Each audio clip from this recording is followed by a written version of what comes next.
Welcome to Time Capsule Houses How 1970 Can You Get? Featuring a wonderful home in Morton, Pennsylvania.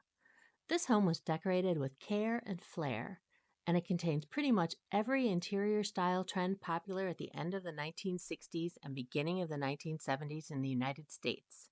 You can find a link to the real estate listing for this home in my link in bio. Let's take a look. First, the exterior. We have a modest suburban one-story ranch style popular from the 1950s through the 1970s.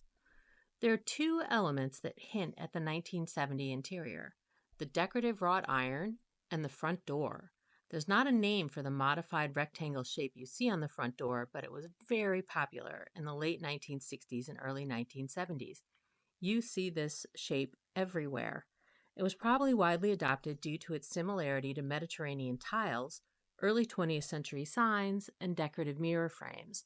Because of its vertical orientation, I'm going to call it a plaque shape, but you also see it called a label shape.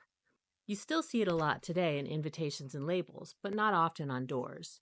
Here it's a nod to what we're going to see much more of inside: bold, eye-catching design. The living room isn't very interesting, so we're going to head straight to the kitchen and dining room, which are an encyclopedia of early 1970s style. What do we have here? A riot of patterns in a harmonious array of brown, silver, white, and umber colors. The specific elements and trends that we see are foil geometric wallpaper in brown and silver. Note the repeated X forms in the wallpaper, the door, and the ceiling fixture, a particularly nice touch. Highly patterned wood cabinets with Mediterranean-style pulls, also very popular at this time. Plastic, made to look like other materials. In this case, laminate countertops mimicking stone, and linoleum flooring. In this case, made to look like brick. In the dining area, we get even more drama. Textured carpet, a larger pattern, multicolored geometric foil wallpaper accent wall, striped, serrated, and textured Roman blinds, and this glowing glass light fixture, possibly made in Italy. I imagine that there might have been a glass table and chrome chairs here as well, but those are long gone.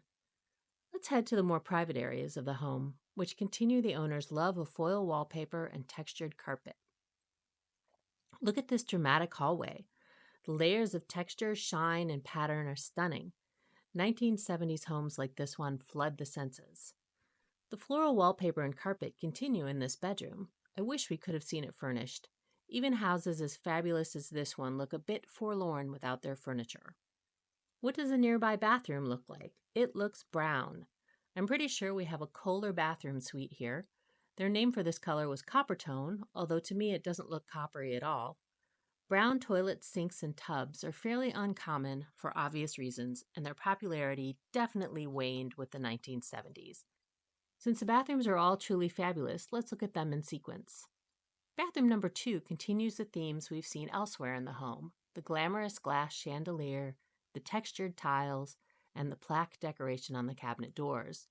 Note the centered knobs. This positioning was very popular in the 1970s. These floral starburst knobs are particularly sweet.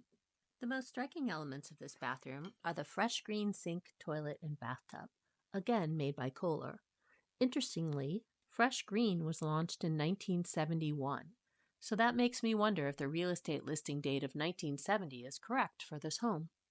The most important thing is that fresh green continues to look wonderful and fun at 54 years old. Kohler relaunched fresh green in 2024, so you can install a fresh green bathroom in your home today. Bathroom number 3 continues with Kohler, this time in black. No boring white bathroom fixtures in this home, and no boring white walls either.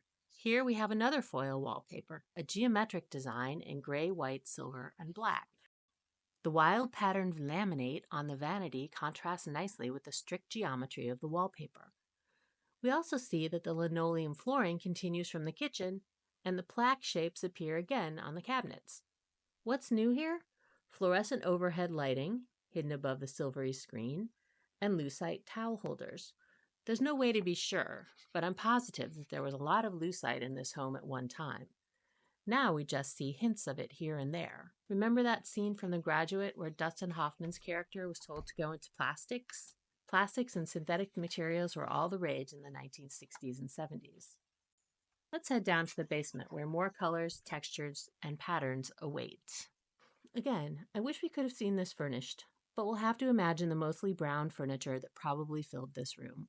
Check out the super 1970s orange-brown textured and patterned carpet, and the multi-hued and textured paneling. I suspect that the paneling was chosen to match the wallpaper we can see on the stairwell and we'll see in the next room. There it is at left, along with a wall on the right that might have small stones glued to it. Or maybe it's wallpaper? I can't tell.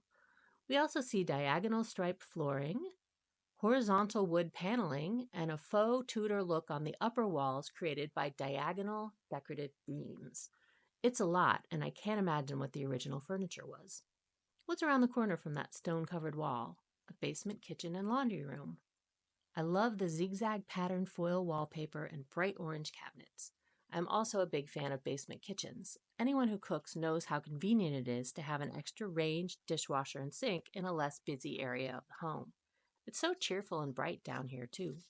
The flooring, by the way, is probably asbestos style. Asbestos was used in flooring, ceiling panels, insulation, and other home building materials until the mid-1980s. If you have or buy a home with asbestos tile flooring, leave it alone if it's in good shape, since the asbestos won't escape the tiles. If it's in bad shape, then you will need a specialist to remove it. If this were my home, I would leave this flooring right where it is. Let's end our tour in the back of the house, where we find our final textured carpet, this one with a bit of green in it. The lovely old windows are probably awning windows that open out at an angle to keep out the rain but let lots of air in. Sadly, their popularity was waning by the time this home was built. I hope the home's new owner keeps them. This ends our tour. I hope you've enjoyed getting to know this home and all of its early 1970s features. If you want to see all of the home's photos, visit the link in bio. Thanks for following along.